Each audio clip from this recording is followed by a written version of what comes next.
Today's episode is brought to you by Dashlane. The Paul is Dead hoax is one of the strangest stories in rock history. It almost doesn't seem real, but for 2 months in the fall of 1969, college students all across the United States were obsessed with discovering hidden messages on Beatles album covers and in the songs themselves. At the height of its popularity, the conspiracy theory spread around the world, spawning novelty songs, write-ups, and even prime-time TV news coverage. On today's episode of Strange and Unusual Tales, we're going to dive into the history of one of music's biggest urban legends and see if there's any truth to the rumor that Paul McCartney died in 1966. Together, collectively, they thought Paul McCartney had died. I understand they still do. McCartney was killed 3 years ago in an auto accident, and a double put in his place. The gist of the theory is that after an argument during a Beatles recording session on November 9th, 1966, Paul McCartney sped off in his car only to be decapitated in an auto accident when he lost control of his vehicle. The UK security service MI5 advised the band to find a replacement, for they feared that if the news of Paul's death got out, mass hysteria would spread among Beatles fans, leading to civil unrest and possible mass suicide. The band held a Paul McCartney lookalike contest, and the winner was a Scottish orphan named William Shears Campbell, otherwise known as Billy Shears. After undergoing some minor plastic surgery, the Beatles taught him how to sing, act, and play music just like Paul. Luckily for Billy, his job was made easier by the fact that the Beatles recently retired from touring, and they were all set to don a new look for their upcoming album, Sgt. Pepper's Lonely Hearts Club Band. It's unknown how this theory got started, but the earliest printed mention of the rumor was in the February 1967 issue of Beatles Book Monthly. It was a small one-paragraph article that dispelled a small rumor that Paul was killed in a car accident on the 7th of January 1967. This seemed to quell the rumor for some time until the fall of 1969 when the rumor resurfaced. At first, it was just a story told at parties on college campuses across the US. But then a caller phoned a popular Detroit radio station and got DJ Russ Gibb to play some Beatles music that contained hidden messages live on the air. One of those listening that afternoon was college student Fred Laborde, and the story gave him an idea. He was tasked with writing a review of the newly released Abbey Road album, and instead of doing the same old track-by-track article, he decided to look deeper into the conspiracy and see if the Beatles' latest record held any clues of Paul's death. To his amazement, the cover alone was ripe with evidence. He wrote up what he found, and the story was published in the university newspaper on October 14th. His article was quickly picked up by other college papers and radio stations in both the US and the UK. Suddenly, the rumor spread like a wildfire, and fans became alarmed and wanted answers. The Beatles' management office was bombarded with questions of Paul's health, receiving nearly 3,000 phone calls a day.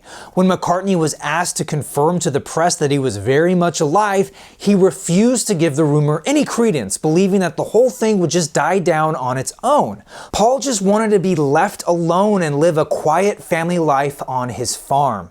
News outlets couldn't confirm nor deny the rumor, so they ran with the story.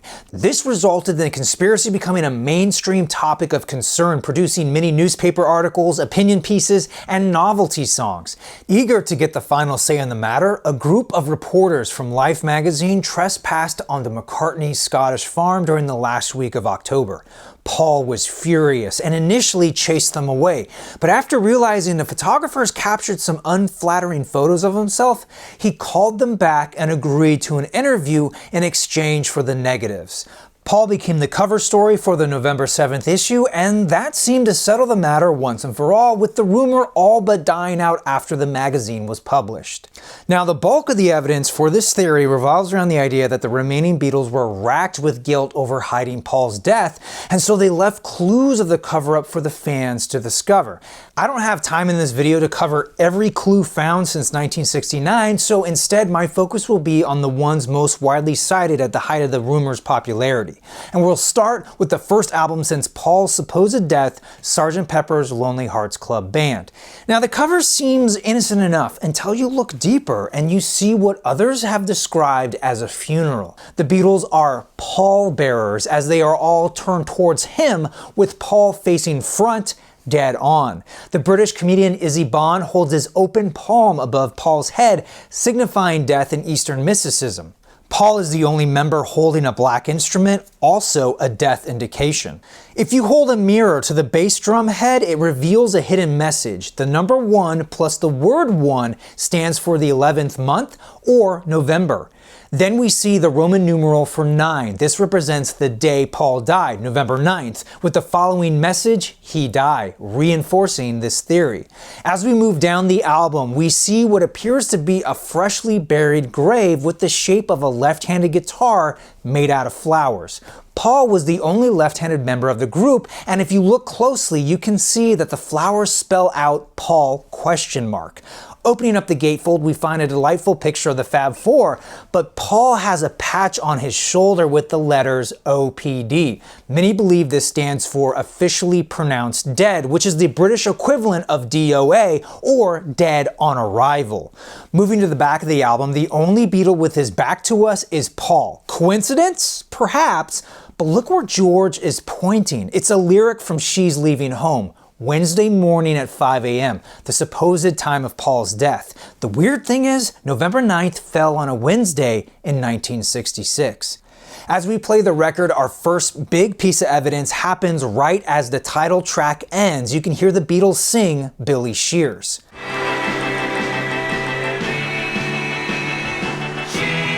On side 2, the song A Day in a Life strongly alludes to Paul's death. He blew his mind out in a car. On the cover of their follow-up record, Magical Mystery Tour, Paul is the only member dressed in black and standing in a crucifixion pose, both strong indications of death.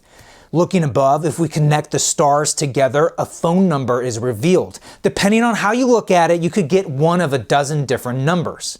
When calling one of these on a Wednesday at 5 a.m. or 5 p.m., some people claim to get cryptic messages on the other end or actually talk to Billy Shears. Opening up the US version of Magical Mystery Tour, we are greeted by a 24-page booklet full of clues, including 4 instances of hands above Paul's head. The first being on page 14, then in cartoon form on page 15, then again on page 18, and finally on page 24. On page 3, we see Paul with the message in front of him saying, I was. On the centerfold, we see Paul is the only one without shoes. His shoes have blood stains on them, and they are just above page number 13. But perhaps the most obvious clue is on page 23. Paul is the only one wearing a black flower, another symbol of death. Turning to the music, towards the end of I Am the Walrus, buried deep in the cacophony, we can just barely hear voices reciting the death of Oswald from Shakespeare's King Lear. But even more brazen, when you play this section backwards, you can hear the demonic chanting, Paul is dead, ha ha.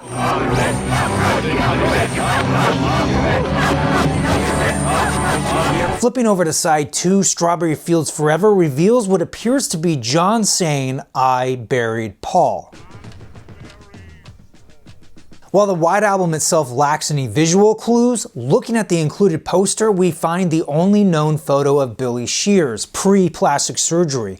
Moving on to the music, the song Glass Onion contains a very obvious wink to the fans, as if John is confirming they're on to something. Well, here's another clue for you all. The walrus was Paul. At the end of I'm So Tired, we hear some gibberish. But when we play this backwards, we hear John say, Paul is dead man, miss him, miss him, miss him. Finally, if we play the beginning of Revolution 9 backwards, we hear probably the most convincing piece of evidence. Turn me on, dead man.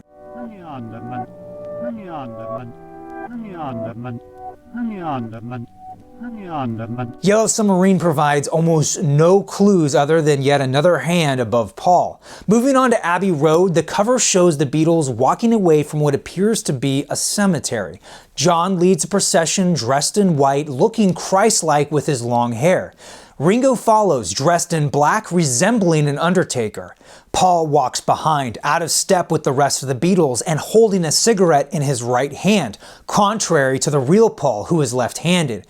This Paul is also barefoot, suggesting a corpse. George takes up the rear, dressed in denim, resembling a gravedigger. The Volkswagen Beetle in the background has a license plate 28IF, representing that Paul would be in his 28th year in 1969 if he was still alive. On the back we find a series of dots that if you connect them form the number 3, which then reads 3 Beatles. Even that Life magazine interview wasn't enough for some theorists, as it was soon discovered that when you held up the cover to a strong light, the Mercury car ad on the other side can be seen running through the body of Paul. And while most of the Paul is dead proponents thought the Beatles were behind the rumor, there was a small subset that believed Capitol Records started the hoax as an elaborate publicity stunt to sell more records. And it's true that one unintended benefit of the rumor was a surge in Beatles album sales. Fans ended up buying multiple copies, often destroying their records when they played them backwards in search of more clues. Capitol knew the hoax was making them money, so they did nothing to stop it and had no shame capitalizing on the rumor themselves. And speaking of Capitol, some Paul is Dead believers found clues on the compilation album Yesterday and Today. On the recalled cover, Paul is in the center, covered in meat and the bodies of headless baby dolls, both clearly an indication of his horrific car accident. On the reissued cover, everything looks innocent enough until you turn the record sideways, and now Paul is in a coffin. The only problem with using either of these covers is that they were made and released while the real Paul was still alive, which brings us to the rebuttals. While these clues are entirely thought-provoking and some are quite convincing, there has to be a simpler explanation, and so let's go back to Sgt. Pepper's. If we look at the outtake photos from the cover shoot, we can clearly see how they tried many different poses. Paul isn't always holding the clarinet, sometimes it's a brass instrument. And notice how Paul moves around the set. He's not always in the middle, nor does he always stand under the supposed death hand. For a number of shots, Ringo takes his place. As for the other appearances of hands above Paul's head, this is pure coincidence. Also, there's no evidence of hands above head signifying anything to do with death or the dead. The date on the bass drum head doesn't hold up when you convert it to the UK standard format of day, month, then year. So it would actually read September 11th, which is a whole other can of worms. And while Paul didn't die on November 9th, it is an important date for John Lennon, as that's the day he met Yoko Ono at the Indica Gallery in London. As for the guitar made of flowers, according to photographer Peter Blake, that was an impromptu suggestion from one of the assistants during the shoot. The arrangement of flowers forming the word Paul is also a coincidence. And for Paul's OPD patch, when we look at alternate gatefold photos, we can clearly see that the patch actually stands for Ontario Provincial Police, or OPP. And again, the back cover photo was simply the favorite choice out of a series of photos, so any connection or meaning was purely coincidental. Same goes for where George is pointing. Moving to the music, the simplest explanation for the Beatles singing Billy Shears is that it's a rhyme for years, as Paul told Rolling Stone magazine in 1974. As for A Day in a Life, the car crash allusions in that song were based on the death of Tara Brown, who died when he crashed his sports car into a lamppost. The cover of Magical Mystery Tour is easily debunked by the fact that if you actually watch the TV special, it becomes abundantly clear that the walrus was actually John, not Paul. Now, the special wasn't widely available in the US until the 1970s, so this misunderstanding is forgivable.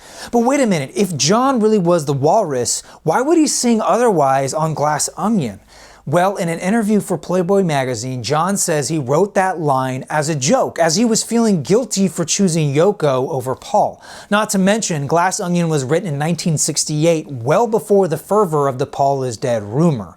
As for the phone number on the cover of Magical Mystery Tour, there never really was one obvious set of numbers that you could decipher from the stars. There was several numbers. So if this really was a clue for the fans, you'd think they would make this much clearer so there wouldn't be any confusion as to what phone number to call.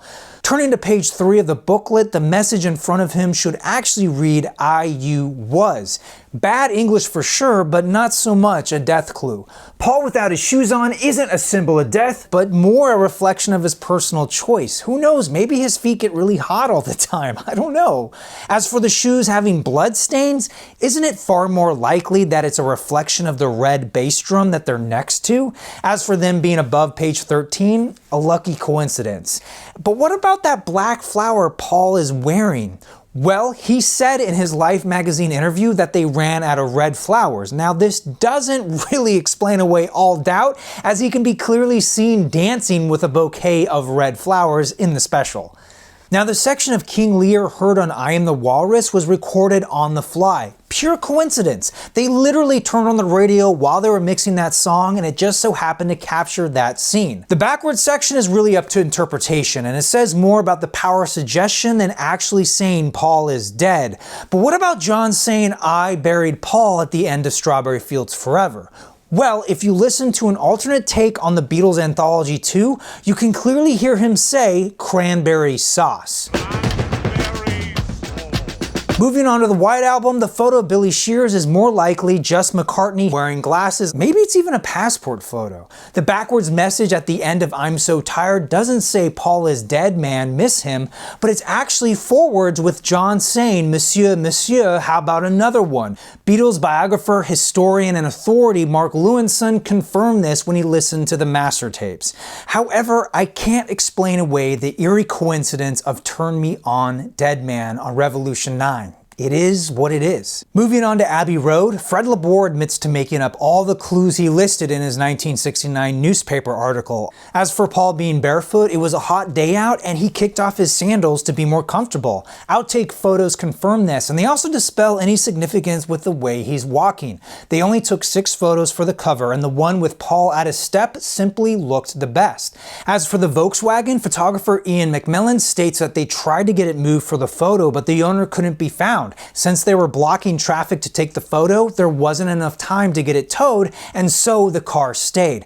And by the way, the license plate actually reads 281F. But what about the first Paul is dead rumor back in 1967? Paul's Mini Cooper was involved in an accident, but he wasn't in the car. It was being driven by Robert Fraser's assistant while Paul was traveling in another car with Mick Jagger. As for the accident that supposedly killed Paul on November 9th, 1966, there's no evidence of one occurring, and it's well documented that Paul was on vacation during this time. Paul did crash his moped in December of '65, but he only suffered a chipped tooth and a scar on his upper lip, which ultimately led to him wanting to grow a mustache to hide the scar. As for Capitol Records being behind the stunt, they deny any involvement, claiming they had no publicity people that could come up with something so elaborate. And after 50 years, no one who worked for Capitol has ever come forward to say otherwise. Guilty of butchering Beatles albums, oh yes, butchering Paul, not so much. In the end, I think it's nearly impossible to find someone that could resemble Paul McCartney so well, but also be as talented as him, and then go on to have the career he did after the Beatles. Not to mention all the people involved to keep the cover-up a secret, from management to close friends and significant others. Any one of them could have made millions by spilling the beans, yet no one has. But for me, the most convincing argument I've read against the Paul is dead theory is that the clues are only clues if you're looking for them with the idea of Paul's death. Meaning, there really isn't a clue that outright says Paul is dead. And I know I did state 2 clues that seem to say otherwise, but you really have to stretch the imagination to hear Paul's name. It's all up to interpretation and wishful thinking. You hear what you want to hear. Ultimately, I'm sure you could come up with clues that fit any narrative you want, like the Beatles were really Satanists. I mean, Aleister Crowley is on the cover of Sgt. Pepper's after all. Paul himself still gets asked about the whole fiasco, and for the most part he takes it in stride, often playing into it. But it was a little bit strange because people did start looking at me like, right. Is it him? Yeah. Or a very good double. Or making fun of it as he did on his live album from '93, even down to the Beatle having the license plate of 51 is, as he was 51 in 1993. Though direct references to the rumors seem to have died down in recent years, you'd be hard-pressed to find someone unaware of its lasting effects on popular culture. I mean, the very idea of playing a record backwards to reveal hidden messages owes a large debt to this very conspiracy theory. Much of the information on the Paul is dead rumor thrives on the internet, and you can really enjoy diving into that rabbit hole, but you gotta be smart when browsing the back pages of the web, and that's where Dashlane comes in. It's the one tool I use to stay safe online, including a VPN, password manager, and much more. Dashlane makes it super easy to create, store, and update passwords. It also saves me time by automatically logging me into websites like Discogs or filling in my shipping address. Dashlane can also keep secured notes like the combination to my vinyl vault, and it will even keep track of the video equipment I buy. And when I'm on public Wi-Fi, that VPN really comes in handy. Dashlane even has a dark web search that alerts me if my information or passwords have been compromised. And all of this is available across all platforms: Mac, PC, Android, and iOS. Right now you can go to dashlane.com/vinylrewind to get a free 30-day trial of Dashlane Premium. That way you can test drive Dashlane for yourself and also support this channel. Alright everybody, that will do it for today. If you want to read more on the subject, I highly recommend this book by Andru J. Reeve. He does a fantastic job of really telling the story from ground zero with interviews and photographs. Until then, I want to know your favorite clue. Be sure to leave me a comment down below. Thank you all so much for watching. I'm your Vinyl Geek, and I'll catch you on the flip side.